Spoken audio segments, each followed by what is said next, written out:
بسم الله الرحمن الرحيم إن الحمد لله نحمده ونستعينه ونستهديه ونستغفره ونعوذ بالله من شرور أنفسنا ومن سيئات أعمالنا من يهده الله فلا مضل له ومن يضلل فلا هادي له وأشهد أن لا إله إلا الله وحده لا شريك له وأشهد أن محمدا عبده ورسوله صلى الله عليه وعلى آله وأصحابه وسلم تسليما كثيرا مزيدا إلى يوم الدين أما بعد. This is our 10th class on the chapter of fasting from Zaad al-Mustaqni, and previously we took how Ramadan starts and ends. Then we took the condition of one who fasts, which is the matters that we took, like Muslim, mukallaf, and able, and a resident, and a woman who's not on her menstrual cycle or postnatal bleeding. Now the author here comes with a new statement. وَإِذَا قَامَتِ الْبَيِّنَةُ فِي أَثْنَاءِ النَّهَارِ وَجَبَ الْإِمْسَاكُ وَالْقَضَاءُ عَلَى كُلِّ مَنْ صَارَ فِي أَثْنَائِهِ أَهْلًا لِوُجُوبِهِ. If the start of Ramadan is proven to an individual, if it's confirmed and witnessed to an individual, that's what we mean when we say وَإِذَا قَامَتِ الْبَيِّنَةُ. If it's established that it's Ramadan. And how do we know Ramadan starts or ends? One of two ways that we already took. The moon was sighted, and or we complete the previous month 30 days. That's the only two ways that a month for a fiqh Islamic perspective starts and ends. He said if it's confirmed to someone that it's Ramadan during the day, he must abstain from eating, drinking, sexual intercourse, and all that which voids the fast for the remainder of the day. على كل من صار في أثنائه أهلا لوجوبه. على كل من صار في أثنائه أهلا لوجوبه. If he is among those who fasting is obligated upon. Who are those fasting is obligated upon? Those who we studied in the previous couple classes. Sane, Muslim, over the age of puberty. The matters that we discussed and studied in detail. You notice how this sentence, this rule that we're studying today, is based on what we took in the previous classes. It ties into each other, and that's why it's very well organized.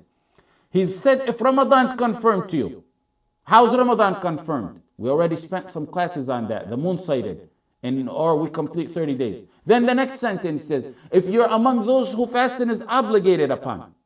Who are those fasting is obligated upon? We took that in the previous two classes. Very well organized and structured. Although it may not appear so, but in reality, when you study the substance of fiqh, it's very well organized in structures. Our ulama took a lot of time to write this. The statement saying over here that we're trying to discuss is if you sleep not knowing it's Ramadan. You went to sleep, you don't know if the next day is Ramadan. You forgot, you didn't know, you didn't pray the Isha at the masjid. You go to the masjid the next day for Dhuhr, Asr, and they tell you, one of your friends tells you, it's Ramadan today. From that point on, the author is saying you must abstain from food, water, intercourse, and everything that voids your fast. It doesn't matter what part of the day. If you went to the masjid in Fajr, and after Fajr your friend told you, you know, today's Ramadan, you abstain there. If it was after Dhuhr, it was after Asr, you abstain for the remainder of the day from all that voids and nullifies a fast. Here, he says, if the proof has been established that Ramadan began, you do imsak, which means you abstain from eating, drinking, and intercourse. So the first opinion we have, is from the moment that it's been confirmed to you that this day is Ramadan, you abstain from eating, drinking, intercourse, and that which voids a fast. This is the opinion of the overwhelming majority of the ulama. Ibn Taymiyyah strongly advocated for this opinion. In fact, some ulama consider this opinion an ijma'. Ijma' is consensus, means agreed upon. Ibn Abd al-Barr rahimahullah said the only person I know who disagreed with this opinion is Ata rahimahullah. So if it's not an ijma', it's so close to an ijma'. That's the first opinion, and it is actually the correct opinion. The second opinion is what Ata rahimahullah said, and it was one of two opinions by Imam Ahmad. They said one is not obligated to abstain for the remainder of the day when he finds out if it's Ramadan. I could not find any fiqh books that had this opinion of the mother fiqh books who stated this opinion by other than Ata, and of course one of two opinions by Imam Ahmad ibn Hanbal. knowing nearly everything is disputed in fiqh, this is, if not an ijma', like I said, very close to an ijma'. What's the proof? عن سلمة بن الأكوع رضي الله عنه قال أمر النبي صلى الله عليه وسلم رجلا من أسلم أن أذن في الناس أن من كان أكل فليصم بقية يومه ومن لم يكن أكل فليصم فإن اليوم يوم عاشوراء. Salamat ibn al-Aqwa said the Prophet ﷺ ordered a man from the tribe of Bani Aslam make an announcement. The announcement was what the Messenger ﷺ specifically told him to say, أن من كان أكل فليصم بقية يومه. This is a message for those who did not know that day was Ashura. He told his messenger, go announce that whoever has already eaten should fast from this day on. Fast from this point on. وَمَنْ لَمْ يَكُنْ أَكَلْ فَلْيَصُمْ فَإِنَّ الْيَوْمَ يَوْمُ عَاشُرَاء. Whoever has not eaten should continue his fast. Today's the day of Ashura. Everyone was ordered to abstain from eating and drinking, meaning fast for the rest of the day. If you ate, fast from now on. If you didn't eat, fast from now on. Why are we comparing Ashura to Ramadan in this fiqh issue? Because if you remember, all this ties into each other.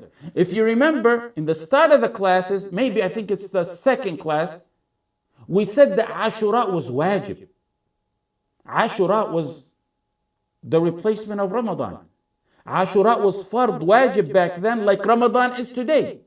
It was abrogated by Ramadan. However, the rule that those who didn't know it was Ashura that day when the messenger made the announcement, sallallahu alaihi wasallam told his messenger to make the announcement, applies to those who didn't know it's a Ramadan day by analogy and qiyas.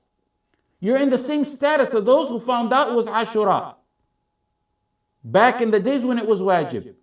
You don't say, you know what, I have to make this day up, so I'm just going to continue eating and drinking for the rest of the day. You do what the messenger of the messenger Muhammad sallallahu alaihi wasallam said. You abstain, you fast from eating, drinking, and all that which voids fast. You fast for the remainder of the day when you found out that today is the day of Ramadan. That's pretty much a very clear issue. The next issue is slightly more disputed. You found out during the day, you went to the masjid, your friend told you, you know today's Ramadan, you didn't know. You abstain. You fast from that point on. The next issue, do you have to make that day up? The author here says, وَالْقَضَاءُ. And you abstain and you make it up. Now the first opinion, and that's the opinion of the Hanabila, Shafi'iyya, and it's what the author of this book chose when he said wal-qada, and it's the opinion of the vast majority of the ulama. They say that one must make that day up after Ramadan. He abstains and he makes that day up. Why? Simply put, it's a day of Ramadan that person in reality didn't fast. As a rule, you must have intention before Fajr. We spoke on that. You must have intention before Fajr. This person didn't have that intention. The fact that he abstained and fasted the rest of the day does not mean he does not make up that day after Ramadan. They went on to say that fasting has a physical aspect to it or characteristic, which means to abstain from that which voids the fast. It has a second characteristic, which is to have the intention before Fajr. That makes a lot of sense. It seems like it's strong, but look at the second opinion. The second opinion is, they said it's wajib to make it up. The second opinion is by Ibn Taymiyyah, a Malikiyya, in a small group of ulama. It's a minority opinion that whoever abstained for the remainder of the day and he didn't know it was Ramadan, he doesn't have to make up that day. What's their proof? Their proof is in the hadith of Ashura that I mentioned earlier. When the messenger ordered, sallallahu alaihi wasallam, his messenger to make an announcement, to abstain from eating, drinking, and that which voids the fast for the remainder of the day. He didn't tell his messenger and also tell them, make up that day. The second proof, those who didn't know and they ate for a portion of the day not knowing it was Ramadan, it was by error and mistake. They ate, they possibly had intercourse with their spouses. This was before it was confirmed to them that it was a day of Ramadan. They didn't violate the month. They were merely ignorant that Ramadan has started. So they fall under what is exempted of forgetfulness and error. رَبَّنَا لَا تُؤَخِذْنَا إِن نَسِينَا وَأَخْطَأْنَا. Oh Allah, punish us not if we forget or fall into error. So they said this falls under what's exempted of error and forgetfulness. A third proof they used is qiyas, analogy. They compared this scenario to someone who mistakenly thought it was sundown at Maghrib, but it wasn't. He broke his fast, he thought it was sundown, but it wasn't. We mentioned a hadith on this before, and it's a hadith in Bukhari where they said we broke our fast during the lifetime of the Messenger ﷺ on a cloudy day, and then the sun appeared.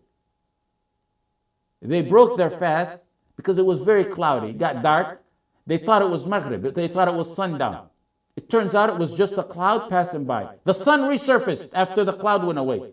They broke their fast thinking that it was sundown during the Messenger ﷺ's life. Then they found out it was still not Maghrib. They were not ordered by the Messenger ﷺ to make up that day. They said someone who after the day of Ramadan starts does not know it's Ramadan, then he finds out, he abstains when he finds out for the rest of the day, he fasts for the rest of the day. It's just like that scenario. He doesn't have to make it up. A fourth proof is, they say, which is really a response, they say this person didn't have the niyyah the night before. That's true, because he didn't know it was Ramadan. Ibn Taymiyyah responded to this. He said this person did not have the niyyah, the intention, because he didn't know it was Ramadan. What that person is ignorant of is not under his control. Therefore, they're exempted. Ibn Taymiyyah said, if someone knows the next day is Ramadan, and he delayed his niyyah until after Fajr, knowing the next day is Ramadan, it's not going to be accepted. But these people didn't know the next day is Ramadan. You can see, even though this second opinion is a minority opinion, they're really pretty much very strong in their proofs. A third opinion by Imam Ahmad, and notice the Hanbali Mazhab has three opinions on this situation, three conflicting opinions on the situation. Is that the third opinion is that they don't have to abstain nor make it up. The correct opinion may be in between the first and second opinion. The correct opinion is something one of my shuyukh, rahmatullah alayhi, taught me when he said that opinion, those opinions. He said, my heart leans to the second opinion. However, it's safer to make that day up. His heart leans to the second opinion that you really don't have to make it up. He said, but it's safer to make that up. But he said, I wouldn't go as far as say it's wajib to make it up like the first opinion. So it's really somewhere in between the first and second opinion. I actually believe that, and I encourage, and if someone was to ask me, I would say to make up that day. The next opinion, the author goes on to say, وَكَذَا حَائِضٌ وَنُفَسَاءُ طَهُرَتَا وَكَذَا حَائِضٌ وَنُفَسَاءُ طَهُرَتَا وَمُسَافِرٌ قَدِمَ مُفْطِرًا. The author goes on to say, and likewise, a woman on her menstrual cycle, or a woman in her postnatal bleeding, and a traveler who returned home while he had broken his fast. What's all this mean? He said, and likewise. And likewise. If a person found out that it was Ramadan during the day, we already said he abstains for the rest of the day. He fasts for the rest of the day. We said it's a near ijma' on that. He's saying now, and likewise, if a woman is on her menstrual cycle, becomes pure during the day, she must abstain for the rest of the day. She must fast for the rest of the day. If a woman on her postnatal bleeding becomes pure during that day, she abstains for the rest of the day, of that Ramadan day. If a traveler, he traveled, he went out, he came back, he decided to break his fast because he's exempted, he was on his journey. He returned home before sunset in the fasting hours of the day. He has to abstain for the rest of the day when he returns home. First of all, the author didn't include these three categories: women on her menstrual cycle, women in her postnatal bleeding, and a traveler. He didn't include these in the first sentence. He separated them from the previous sentence, from those who found out during the day of Ramadan that today is the day of Ramadan. And he separated between those two sentences. He says, likewise, وَكَذَا حَائِضٌ وَنُفَسَاءُ. Why didn't he include them all together in one sentence? He could have, it could have been more eloquent to do so. He separated them with the word وَكَذَا. Because the answer to that is because these matters are greatly disputed. There's a trend in many of the fiqh books where they usually mention issues that have an ijma', consensus on them first, or a close to an ijma', like an overwhelming majority of ulama support that opinion, or a near ijma'. Then they follow that with issues that may be widely disputed by saying, and likewise, وَكَذَا. They tag them on with وَكَذَا. The man or woman who found out during the day that it's Ramadan must abstain fast for the rest of the day. That's near ijma'. We stated Ibn Abd al-Barr said the only one I know of who disagreed with this was Ata. That's as close to an ijma' as you can get. But then, a woman on her menstrual cycle who becomes pure and clean that day, or a traveler, or a woman on her post-natal bleeding days, these three issues that the author mentions here, after he mentions وَكَذَا and likewise, they're widely disputed, unlike the first matter. So the author separated them from the first matter by the sentence وَكَذَا and likewise.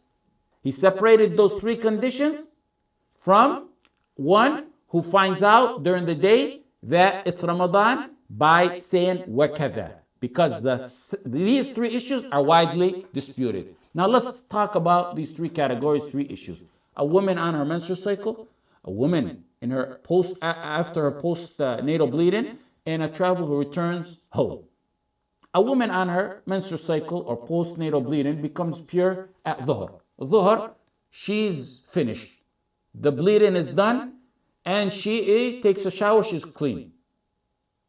She has to make up that day and all days missed, while she was on her days of her menstrual cycle or postnatal bleeding. There is no question that they have to make up the missed days. وَمَنْ كَانَ مَرِيضًا أَوْ عَلَى سَفَرٍ فَعِدَّةٌ مِّنْ أَيَّامٍ أُخَرَ. Whoever's ill and on a journey, the same number of days which he didn't observe in Siyam, he must make up. That's for a traveler. And as for a woman who's ha'id or nufasa, that's by ijma' in the hadith in Sahih Muslim. كُنَّا نُؤْمَرُ بِقَضَاءِ الصَّوْمِ وَلَا نُؤْمَرُ بِقَضَاءِ الصَّلَاةِ.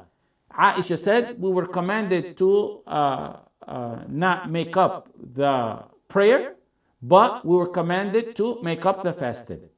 The question is, do these categories, we know they have to make it up. Do these categories that I mentioned have to abstain the day that they became clean and pure or the day that traveler returned home? That's the issue at hand. The issue of them making that day up, that's ijma'. A traveler or woman on a menstrual cycle or postnatal, they have to make up those days.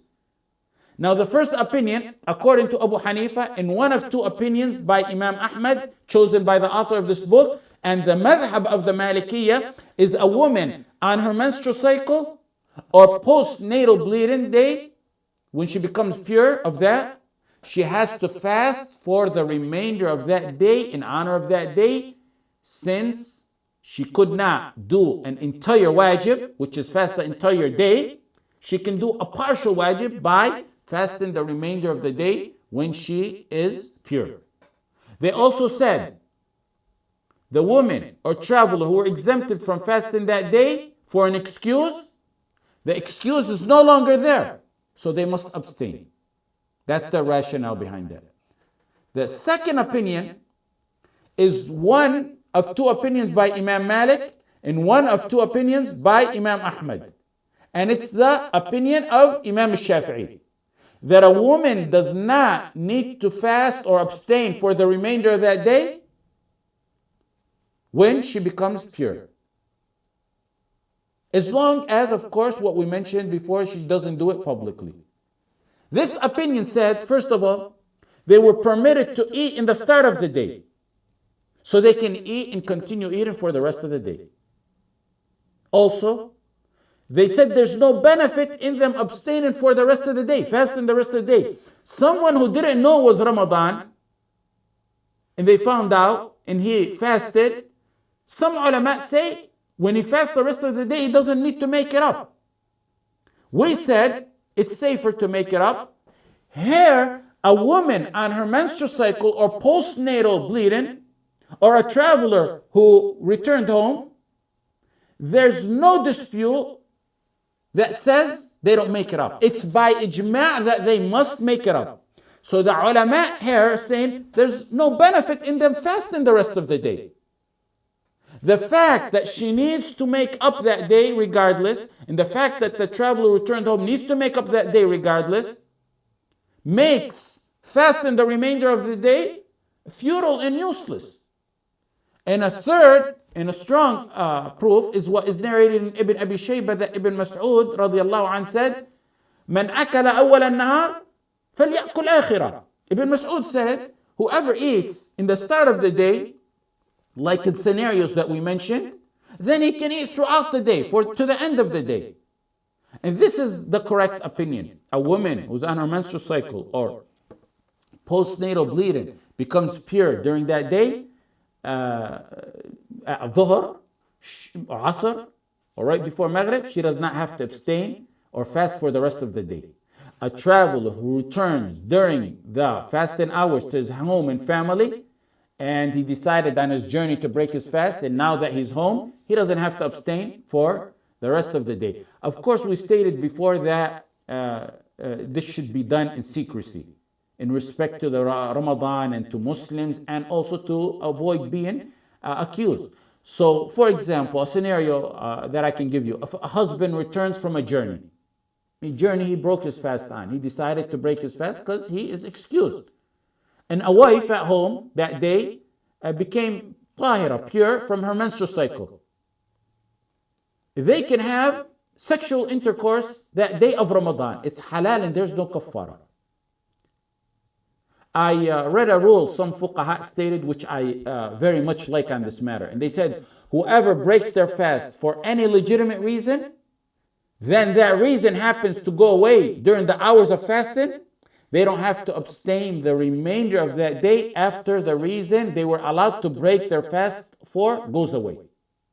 Whoever breaks his fast for any legitimate Islamic fiqh reason, then that reason happens to go away during the day, then they don't have to abstain the rest of the day. They don't have to fast the rest of the day. A last point, in addition to a woman on her menstrual cycle, and a woman in her postnatal bleeding, and a traveler that the author gave, there's other similar reasons that the author did not mention. For example, a nursing mother breaks her fast so she can nurse her infant and care of her infant. She's excused. Her infant happens to die that day. She broke her fast to nurse him. The infant, her son, happens to die that day.